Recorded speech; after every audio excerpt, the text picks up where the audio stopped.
It's time for another episode of the I and Kind podcast. Thanks for listening, everyone. I'm your host, Ethan, and joining me again today is my incredible co-host, Skyler. What's up, Skyler? Hi, Ethan. Today's podcast is sponsored by Stand for Kind. Take a stand against bullying in your school and help spread kindness and positivity by visiting www.standforkind.com. May is Mental Health Awareness Month. It's dedicated to educating people to help break the stigma around mental health and encourage people to openly talk about it. According to an article in Medical News Today from November 9th, 2020, mental health stigma can come from stereotypes, which are simplified or generalized beliefs or representations of entire groups of people that are often inaccurate, negative, and usually offensive as well. They allow a person to make quick judgments about others based on a few defining characteristics, which they then apply to anyone in that group. For instance, people living with depression are often stereotyped as lazy, while some judged those with anxiety as cowardly. Many people fear being labeled crazy for simply seeking support from a therapist. None of these characterizations are valid, and all of them are misinformed, cause pain, and prevent people from getting the help they need. Ending these stigmas, these quick judgments, is necessary. Joining us today to talk about the stigma surrounding mental health is Kengo James. Kengo has experienced his own mental health battles and is committed to helping everyone, but especially youth, where he creates spaces to openly talk about mental health. Welcome to the podcast, Kengo. Thank you so much. It's so exciting to be here, and I'm excited to have this conversation. Awesome. So tell us about yourself and what do you stand for? My name is Kengo James Adachi, and then this is Shiso, my new puppy. So if you hear him on the podcast, a little clinking and biting, that's him.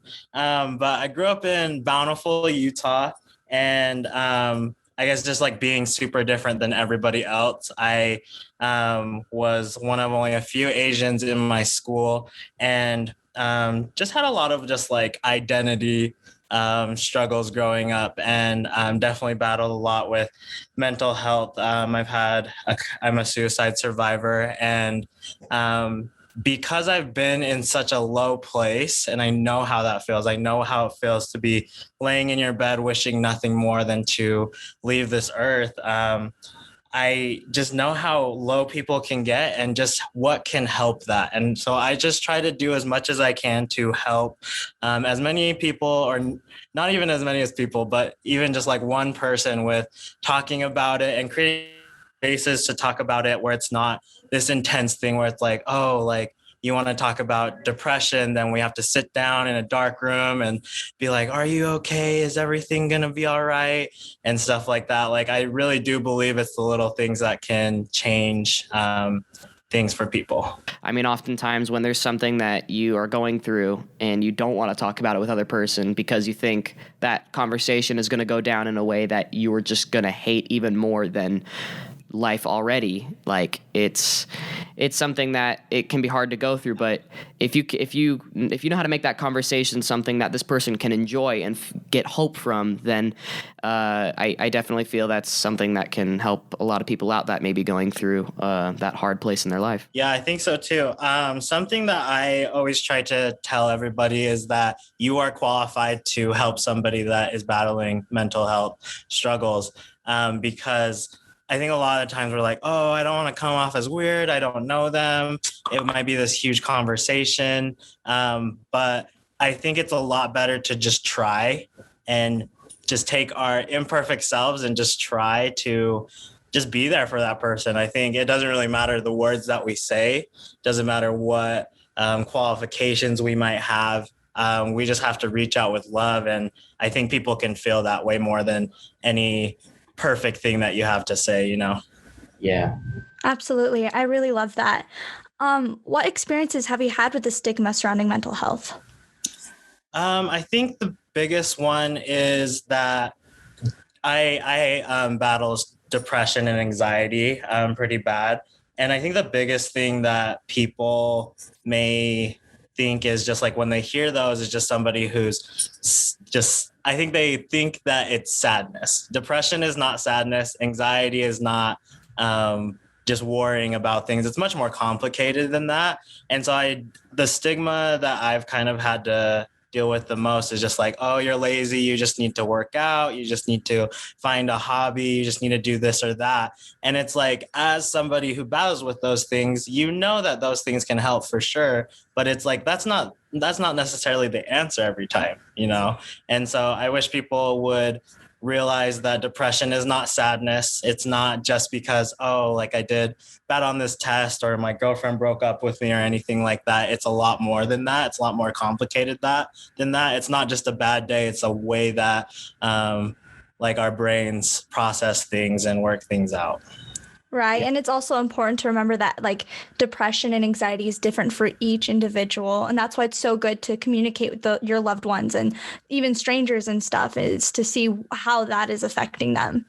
Exactly. Yeah. And I think anybody that would meet me, I just am a very fun-loving, happy person. I don't judge people, and I love learning about people and talking to people, but people wouldn't, like a lot of the time, wouldn't think that I would struggle with these things. A lot of times people who have known me for a long time were just like, when I met you, I feel like you had no problems, like nothing was wrong. And that's just not the case a lot of time. When we deal with these things all the time, where we become experts at covering it up or kind of like pushing it down. And so, yeah. Right. I think just like a big thing to realize is that depression is a feeling, right? It's something that anybody can have. It is something that you don't have to be diagnosed with. And I think that's where a lot of people come with this like almost imposter syndrome of just like, I don't have clinical depression, therefore like it's not as hard or whatever.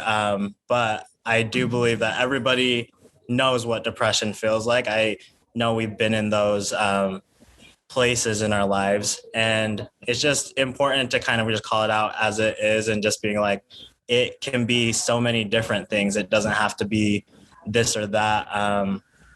And something that I always try to say is like, I don't suffer from depression, I battle depression, because suffering implies that I'm just like sitting there and it just has something over me. But I believe that when you do have mental health disorders, that every day is a battle, and that you should see it as that. If you're letting it, I guess, break you down, then you're not really trying to get back up. So it's not as much of a struggle, because it's obviously winning. But when you're struggling, you're battling, you know, you're actually making an effort. I live my life through quotes that I love. And there's one that I love that says, sometimes you win, sometimes you learn. And I think the only time that we really lose is when we don't learn from things. And so I think that even when we're going through so many hard times, we can use that as a learning experience to be like, hey, like I've gone through this, I know what I can go through, and I'm going to get past it. And so in the future, when you're going through hard times, that you can just know like, I'll be okay, because I've done it so many times before. You have another quote that you live by: be who you needed when you were younger. Tell us why that quote is so important to you. So the reason why I love the quote, be who you needed when you're younger, is because when I was little, I feel like I didn't have that role model in my life that I could kind of be like, oh, that's how you do it. Especially someone that looked like me. Anybody in media or anybody in school and teachers like that, they just came from different backgrounds than me. And so the biggest thing that I try to do is just like think like, what did I need when I was younger? What do I wish that somebody who was older and more experienced could tell me and could guide me through these hard things that I'm going through? What resources would I like to have? How would I like to be talked to? And those are like kind of the reasons why I love doing it so much. And I've seen that change in so many people through the various awesome opportunities I've had. And with youth groups and being a recruiter up at Utah State University, I've just seen so many things that just one person caring, one adult caring about somebody can change everything for someone. Yeah, I'm very thankful to say that I do have that role model in my life, and that's my mom. She's crying. Oh. I don't know, any advice I need or any sort of anything like that I'm going through. It's I get a kiss, yay. Yeah, she's always been the one to give me great advice to make me feel better about things. I yeah, so anytime I see someone going through that and they feel alone, and I just I don't know, I feel so thankful to say that I have not felt that feeling of loneliness. Because And you can take that example. It's the same thing. Like, she is who you needed when you're younger, right? And so, like, be like her when you grow up, and for people that are younger than you to be able to be that example for people to look to and be like, oh, that's what I need. Because there's so many people that need that. Yeah, I'm happy to be the person that, calms someone down when they need it, even if it's myself. Yeah, absolutely. I love that example, though, to be what you need, because that will be so impactful for other people. What helps you most when you're struggling with mental health? For me, there's definitely a lot of things, because I've just had so many experiences with it. But I believe that one of the biggest things to combat depression and anxiety and mental health problems is just communicating with people. Connection, right? Connection, I think, is the most important thing. And so I feel like the best way for me when I'm feeling super depressed or going through a hard time is just finding somebody that I can serve and that I can connect with. And so when I am going through a really bad depressive episode, I'll go through my phone and just start just picking random people to send messages to. So I'll send messages to them, just be like, hey, I really, really care about you. You did this for me, and this is what it meant to me. I love you so much. Or just going to the store, picking up some ice cream, dropping it off at a friend's house, and just being like, hey, I really care about you. Because that so quickly will just change things for how you feel in the moment.